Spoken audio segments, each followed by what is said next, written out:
Gold, trusted gold buyers. మీరు తాకట్టు పెట్టిన బంగారాన్ని విడిపించి ఈ రోజు ఉన్న మార్కెట్ ధరకు కొనబడను. ఎలాంటి సాంగ్స్ ని చూస్ చేసుకున్నారో, ఎన్ని డేస్ నుంచి ప్రాక్టీస్ అవుతుంది? ప్రాక్టీస్ మటుకు 1.5 month అవుతుంది. సాంగ్స్ని సెలెక్ట్ చేసి ఏం చేశానంటే ఆ ఓల్డ్ టింజ్ లేకుండా దాన్ని అంటే మళ్ళీ నేను రెక్టిఫై చేసి మళ్ళీ న్యూ ట్రాక్స్ చేసి దాన్ని న్యూ ఇన్స్ట్రుమెంట్స్ చేసి ఎలక్ట్రానిక్స్ యాడ్ చేసి న్యూ ట్రెండ్ చేశాను పాటలని. 90s లా ఉండదు ఆ పాటలు, తప్పకుండా రా. నేను ఊరికే చెప్పడం కాదు. అమ్మమ్మో నో అంటే నేను పాడతాను కానీ బట్ స్టేజ్లోనే వినాలి ఆ సౌండ్, అంతే. అసలు బీభత్సం. లైన్స్ అవి ఉంటాయా సార్? అవి కూడా లైన్స్ మార్చకూడదుగా, హిట్ సాంగ్స్ కదా. హిట్ సాంగ్స్ లైన్స్ అయ్యే ఉంటాయి, బట్ ఆర్కెస్ట్రేషన్ బీట్స్ అన్ని సమ్ ఎలక్ట్రానిక్ టోన్స్ అని జాయిన్ చేశాను. లేటెస్ట్ ట్రెండ్ ఆఫ్ టోన్స్ అని, డబ్ స్టెప్ అని, అలాగే కొన్ని ర్యాప్స్ అని. అందరూ ఎంజాయ్ చేస్తారు ర్యాప్ కూడా. నా పాటలు అన్ని ర్యాపులు ఉన్నాయి ఆల్రెడీ. ఫస్ట్ టైం నేను రాజు ఇంటర్వ్యూ చేసిన ర్యాప్ తెలుసా ఎంటైర్ ఇండియాలో. చిరంజీవి గారి పాట త్రినేత్రుడు సాంగ్ చూస్తారు. ఏ పాప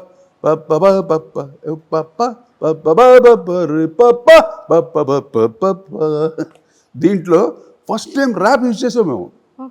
అప్పట్లో బపిలరి గారు డిస్కో చేస్తుంటాడు ఆయన. ఎవ్వరు ర్యాప్ జోలికి వెళ్ళలే, భయపడేవాళ్ళు. ర్యాప్ ఏముందిలే అని. మేము కొత్తగా అప్పుడు రెహమాన్కి ఆయన బ్యాండ్ ఉండేది, దాంట్లో 2 ఆఫ్రికన్స్ ఉండేవాళ్ళు. వాళ్ళతోటి మేము ర్యాప్ చేయించాం. చాలా బాగుంటుంది త్రినేత్రుడు సాంగ్. అప్పట్లో బాగా హిట్. అంటే అప్పట్లో ఎందుకంటే this all break dance phobia అనమాట. అప్పట్లో మొత్తం ఒక మేనియా అందరికి. బ్రేక్ డ్యాన్స్ అందరూ బ్రేక్ డ్యాన్స్ చేసేవారు. ఆ మ్యూజిక్లో మేము స్టార్ట్ చేసాం బ్రేక్ డ్యాన్స్. అదేంటి అత్తకెమ్ముడు అమ్మాయికుడు సినిమా ఉంది కదా, మా గురుగారు చక్రవర్తి గారు మ్యూజిక్, దాంట్లో ఒక సాంగ్ బ్రేక్ డ్యాన్స్ ఆయన చేశారు చక్రవర్తి గారు. ఆయన తర్వాత నెక్స్ట్ మేము అందుకున్నాం ఆ టార్చ్. అంటే ఒలింపిక్స్లో వెళ్తూ టార్చ్ ఇచ్చి వెళ్ళిపోతారు కదా, అలా ఆ టార్చ్ మాకు ఇచ్చాడు మా గురు. అక్కడ ఆ ట్రెండ్ పట్టుకొని వచ్చేసాను నేను రాజ్. అదే ఆఫ్టర్ లాంగ్ టైం మళ్ళీ ఒక ఈవెంట్ ని చాలా గ్రాండ్ గా, చాలా యూనిక్ గా, అంటే 90s అండ్ 20s మిక్స్ చేస్తూ చాలా యూనిక్ గా స్టార్ట్అప్ చేస్తున్నారు. ఎలా ఉండబోతుందని మేము ఎక్స్పెక్ట్ చేయొచ్చు? వేరే లెవెల్, నెక్స్ట్ లెవెల్. అంతే. చాలా అంటే నేను కాన్ఫిడెంట్గా చెప్పాను, ఎందుకంటే అంత బాగున్నాయి సాంగ్స్. నేను రోజు వింటున్నాను కదా, డెఫినెట్గా అన్నీ వాళ్ళ హృదయాల్లో ఉన్న పాటలే. అందరూ వాళ్ళు ఇచ్చిన హిట్సే నాకు. నేను కష్టపడి చేసిన, నేను రాజు చేసినా కూడా హిట్ చేసేది ఎవరు? వాళ్ళే ఆడియన్సే కదా. వాళ్ళు హిట్ చేశారు కాబట్టి వాళ్ళ హిట్ సాంగ్స్ నేను వాళ్ళ ముందు మళ్ళీ ప్రజెంట్ చేయబోతున్నా విత్ న్యూ కలర్ తోటి. సార్ నిజంగా ఇప్పుడు చాలా మంది సింగర్స్ కానీ, మ్యూజిక్ డైరెక్టర్స్ కానీ ఇలాంటి ఈవెంట్స్ ఇప్పుడు కొత్తగా ట్రెండ్ అయింది. ఎస్ కదా సార్. పైగా ఈ మామూలు బ్యాండ్స్లో వాయిస్తుంటారంట, ఎన్ని వాయించినా నా పాట 2-3 పడిపోతాయి ఇక్కడ ఆడియన్స్కి. ముఠా మేస్త్రి కంపల్సరీగా పాడాలి, కనిపెట్టరు కనుగొట్టరు. ఇటు సాంగ్స్ రెగ్యులర్గా పడుతుంటాయి. ఇప్పటికీ నా సాంగ్స్ లైక్ చేస్తున్నారంటే మా అదృష్టం, నిజంగా భగవంతుడు ఇచ్చిన వరం మాకు. ఆ సరస్వతి కటాక్షం, మా అమ్మ నాన్నగారి దీవెనలు, నేను రాజ్ ఒక కుమ్ము కుమ్మేసాం పాటలన్నీ. తర్వాత కోటిగా నేను ఏం చేశాను మ్యాక్సిమమ్ అది చించేశారు, నిజంగానే చించేశారు. అలాగే అనిపిస్తుంది ఆ పాటలు వింటుంటే. నోబడీ విల్ టచ్, ఎవరు ఆ బౌండరీస్కి రాలేరు అసలు. అంటే ఐ కెన్ సే కాన్ఫిడెంట్లీ ఆ బౌండరీస్కి రాలేరు ఎవరు. అటువంటి ఆర్గనైజేషన్ చేశాను సార్. అప్పటి సాంగ్స్ ఇప్పటి జనరేషన్ పిల్లలు కూడా ఎక్కువగా హమ్ చేస్తూ ఉంటారు. అవును, చాలా మంది ఇప్పుడు రీల్స్ లో సాంగ్స్ ట్రెండ్ అవుతూ ఉంటాయి. అమ్మా నేను అమెరికాలో రీసెంట్గా ఒక 2-3 months బ్యాక్ ఒక షో చేశాను. చిన్న పిల్లలు మొత్తం వాళ్ళు స్టేజ్కి వచ్చి every song they singing and they dancing. అంటే ఇంట్లో వాళ్ళ పేరెంట్స్ వేస్తూ ఈ పాటలను అలవాటు చేశారు వాళ్ళకి బాగా. కారుల్లో అంతా వేసి ఎంత బాగా ఎంజాయ్ చేస్తున్నారంటే ఇంకా చాలుగా నా జన్మ పెట్టి మేము వి అచీవ్డ్. అంతే కదా, జనరేషన్కి. అండ్ సార్ మీకు వెకేషన్స్ చాలా ఎక్కువ ఇష్టం అని విన్నాను నేను. బాగా కదా, గ్రీన్ నేచర్ అన్న వెకేషన్స్ అన్న. మీ ఫేవరెట్ ప్లేస్ ఏంటి? యూఎస్కి వెళ్తే అన్నీ తిరుగుతాను అక్కడ.